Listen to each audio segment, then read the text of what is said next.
What's up, guys? Welcome back to the Team Solemn Circus live video. Today we're going over a Chimera Azamina Fiendsmith deck profile here. This is going to be the deck that I'm taking to locals today, actually. It is an OTS championship. It's my first time playing the deck. I did play this a little bit online. It's going to be the build I'm going to be showing you guys, as well as also including the side deck in it here as well. I will update the deck, I guess, but how I do at the locals. It's going to be my first time playing it at locals today, which is going to be an OTS. So I guess wish us luck. It would be prior to this list being posted. So I guess wish me luck in the past. But yeah, before diving into, don't forget to like, comment, subscribe a lot. I'm going to try to play this a little bit. I have been playing Blue Eyes, and I'm also going to Vegas, so I'm going to be playtesting a little bit of other decks as well, like Rise with Fiendsmith, Malice, and stuff like that. Trying to take it to the 30v3 in Vegas. So I am playtesting for that, which means that this is most likely not going to be a good list that you're going to be seeing too much on the channel. But we're going to be trying to get you some duels with it, as long as they're going to be duels that are good today. But otherwise, yeah, let's just dive on it. It's going to be a 44 card or 45 card list. I'm not exactly sure where I ended up on it. I think it's 44 cards myself. But like, you want it to be over 40 unless you're playing like some of the, you're taking out one of the engines, as well as like it's fine to be over 40 because you do have some of the softer bricks in the deck. But you can go up to 50 or 60 as well if you want to play like the heavier Fiendsmith package. We're not playing the heavy Fiendsmith package. We're playing a small Fiendsmith package. I'll show you guys. But yeah. So we are seeing the triple copies of Apprentice card getting absolutely crazy because it's a starter as well as an extender. Being able to summon and then search for your hand as well. Then we are having these starters with the 3 Gazelle, as well as the 1 Big Wing Bephermat, and then the 2 Cornfield Quaddle and the 2 Mirror Sword Knight. So this is kind of important to note, like we are playing lower counts of the starters. So we're playing 2 Sword Knight, 2 Cornfield, and the 1 Bephermat. This is going to be one of the bricks you don't want to see in the hand, and of course you don't want to clog up on multiple of these. Apprentice is the only one that you can really kind of not really matter by seeing multiple copies of it. If you stick this and this, it's not going to be the greatest, of course. This lets you search, and this deck does lose a Droll, which is very unfortunate. Like, this deck does get hit hard by Droll. There's so many different engines that kind of like clutter up into the deck. But like, if you are playing post side, be very careful. Try to decide which one you want to go for first. A lot of time, the Mirror Sword Knight going into the Big Wing Bephermat is kind of the best play because it gets you the most access to it, which is why you could play 3 of these if you wanted to. But in the 40 list, we're not really playing that. That's it for the Chimera kind of package of the deck. We do have the other cards, including the 1 Diabells as well as the 1 Elzets. These are kind of your other illusion stuff. This lets you synchro summon as well as fusion summon into the big one here, the Moa Regina, which is going to be an interruption by popping 2 cards, and then of course getting a search. When it's synchro summoned, you can go into a Light and Dark Chaos Angel. But itself, it's quite hard out. You don't have to play this card if you don't want to. This one here for the Sinful Spoil stuff, but it's like an acting as a 1-card anti-spell, which is really getting into Blue Eyes deck right now, as well as like a bunch of different other stuff like Malice. Doesn't really matter against because, like, you know, you can pop some of the stuff, but if you pop one of their trap cards before they get to activate them, like, they have to kind of be forced to like set something that's bad, including a field spell, which you can pop quite freely. So it is quite nice, but you can obviously side this if you want to. This is a really easy side out into Malice because you can side this out and then side into your copy of Chaos Hunter, and then essentially does the exact same thing, but it's going to be like crazy versus Malice. So I do like this quite a bit. I think that it's also really good against like the feats and stuff, popping the track immediately. Just be careful that don't like set the trap and then you have to pop the trap because you think it's it's a spell. So that is kind of rough. You know, it is a way to like get them in the graveyard. There is like some bricks in the deck that people want to be playing. Setting the traps now first, then you pop that kind of stuff, which is kind of unfortunate. But these are really cool cards. Let's get you a search. This card's absolutely crazy from the newest set, and I'm excited to play with it. I think this card gets way better with this, or this deck gets way better with that card. Then we are playing the Evil and Necrom, as well as the Adjusted Gold. This gives you access to the Feeds in the Graver. So we're not playing Lacrima. This is the only Fiendsmith package that we are playing. This is your light fiend that you have access to, giving you Requiem. You dump this off, and you can go off in your fusions. Now, it is important to note that like, you don't have to play track. So that is like, you don't play track, you don't play Larry. But if you want to play it, you can bump it up to 50. You bump it up to 60 if you want to, and play a bunch of other stuff. I don't think the deck gets better at 60. But if you really want to play those engravers as a starter, you definitely can. But we're only playing the 1 engraver. If you open it up, it is definitely a little bit rough, but it is still playable. You can get it in the graveyard pretty easily with your Chimera fusions. And then we are playing the 2 Diabell stars. You only need 2. I had thought about cutting this down to 1. I believe this was my 45th card to make it to 45, but you can play it at 1. I think the lower the count, the less Diabell stars you want to play because we are playing triple wanted. But this card's absolutely crazy. It also gives you like another search off of like this. So this is kind of your 3rd copy of Diabell Star because you get that search when you synchro summon with it, which is kind of important. But yeah, this gets you like Deception and then kind of gets you off your play by discarding a card, but it's not that crazy anymore right now. You also are playing a trap card as well, which you can set off this, which helps out the grind game quite a bit. But Diabellstar is Diabellstar, you kind of have the player. Still a great starter, right? You know, any of your extenders is pretty nice. If this adds while this sets, so you can activate at this turn. So like, it does help you play through Droll. But unless Droll is being main decked, I'm not going to play on a max copy of her. Then for hand traps, we are still playing the triple copies of Ash Blossom, triple copies of Veiler. This is also going to be something else with the Elzette that we're talking about. Here, this becomes kind of a combo piece with Elzette. If you want to go like first, you have multiple hand traps. You can go into the Sylvia right away with this. You can use her and the Veiler to go into this, which is kind of cool, being an Omni Negate. Obviously, it's not going to be the best play in the world, but it's something that you can do, so important to note. And then we are playing the triple copies of Full Rose, the best hand trap in the game right now. Triple copies of Imperm, same thing as Veiler. And then we are running the triple copies of Nibiru. So this is going to be our hand traps run-up that we are playing. I definitely think this is like the best hand trap lineup you'll see in most of the decks. You can play Droll and Lockbird if you want to instead. If you're playing like all against Malice, you can throw in Lancias. I don't recommend playing Lancias in the main deck. I did try that when locals and it was not the greatest. But obviously it's up to you guys. You can do whatever you want to.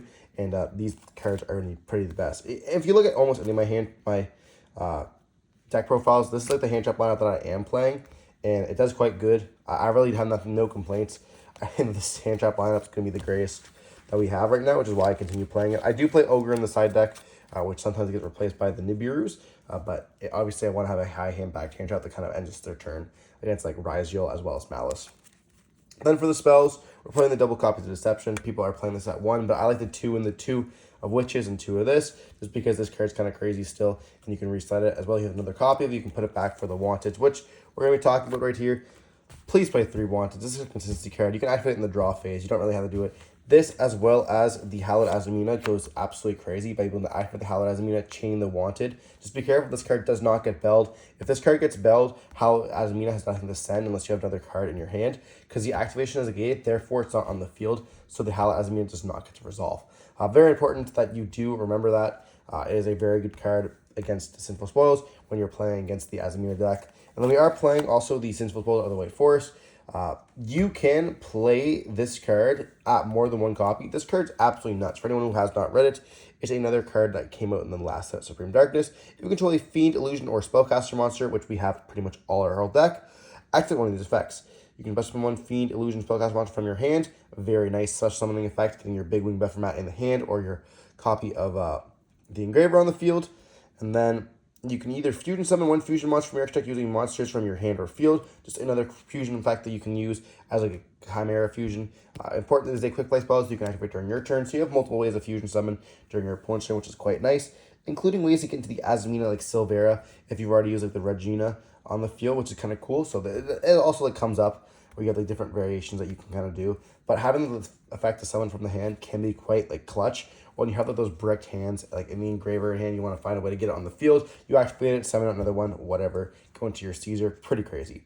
It's also a card that you can like put back for Wanted, get another search. It's like a free extender. Why not play it? I have not much to say about that. You can send it off the Hallowed Azamina if you want to as well. But that's kind of it for that. Then, of course, we're playing the triple copies of Chimera Fusion, the 1 copy of Call by the Grave, and the 1 copy of the Morin. This is just going to be a Book of Moon that you can reset. So what's really cool about this is, like we mentioned with the Hallowed Azamina, you set this off of the Diabellstar, and then you go Hallowed Azamina, send this to the graveyard, summon it like in the copy of Silvera, and this can actually reset itself from the graveyard, and then you have like a Book of Moon, which is really good against the Malice deck. So like, this is like another nice interruption. It's also good against like anything like a late Fiend. You book that face down, they can't go into Requiem. Even like Ryziel, if you're playing with Ryziel Fiendsmith, you end up booking the Duo Driver. You book the copy of the Exciton Knight, and they don't have the late Fiend anymore on the field, so they can't kind of continue. So it's kind of a really cool card in the right hands. Like, it's another form of interruption.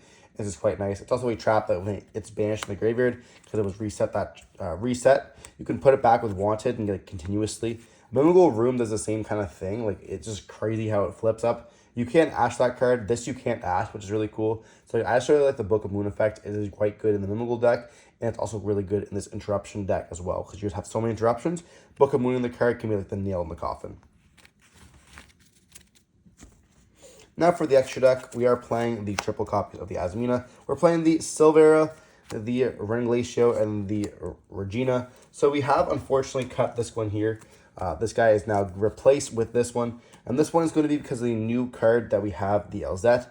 So this is a really cool effect, another interruption piece that we're talking about. Like this whole deck kind of ones that ends up on different interruptions, and you never exactly know what end board you're going to be ending up on. Like you can end on this, and the copy of Chaos Angel. That's light and dark, and like it's going to be really hard for your opponent to kind of out that.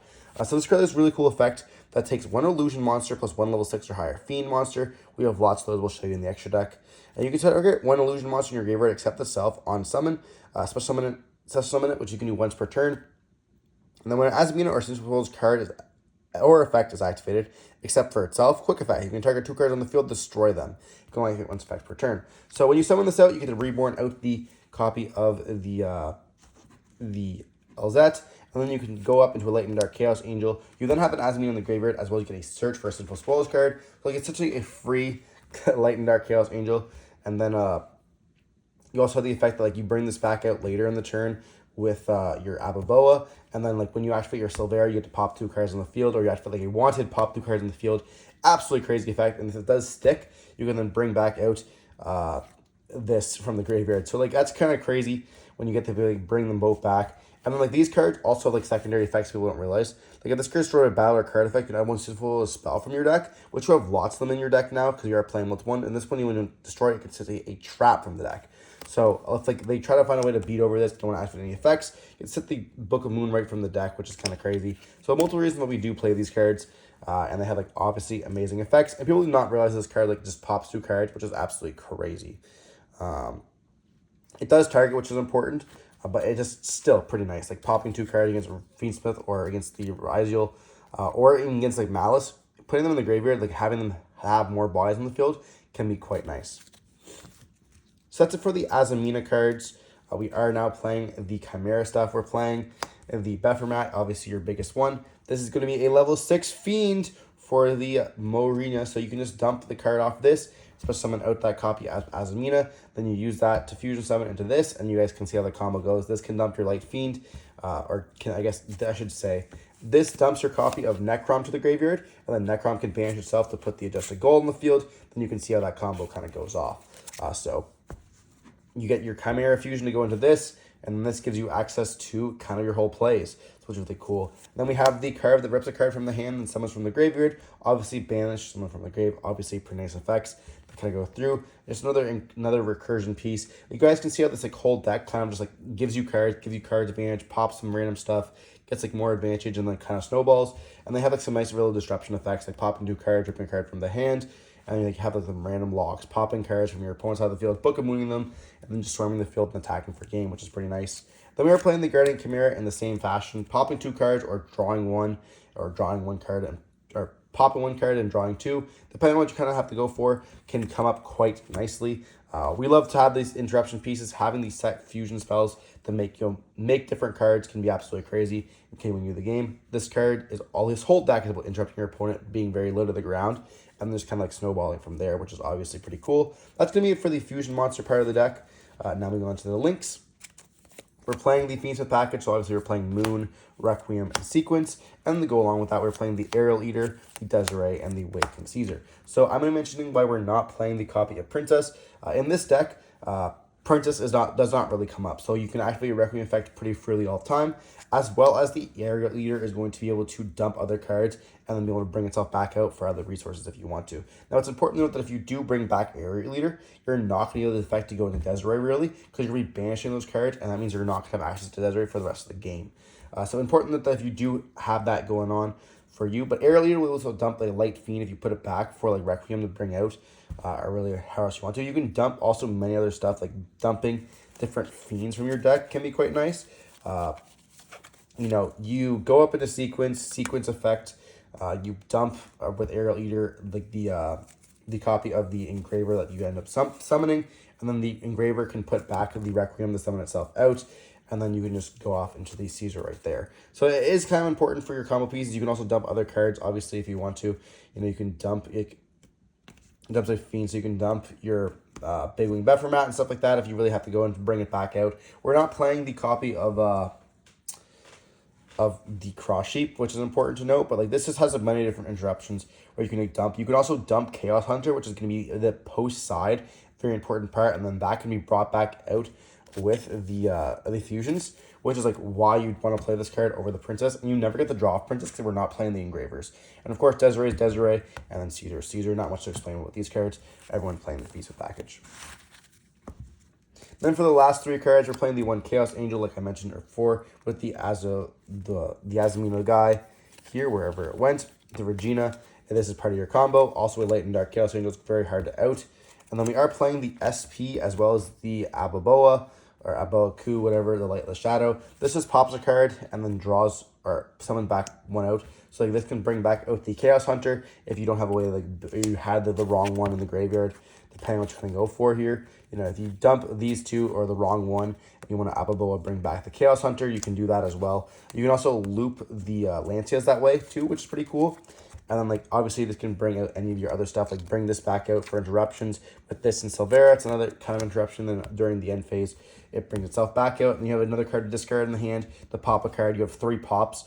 And then negate. Very cool. SP's like the flex spot of the deck, so I should really do this.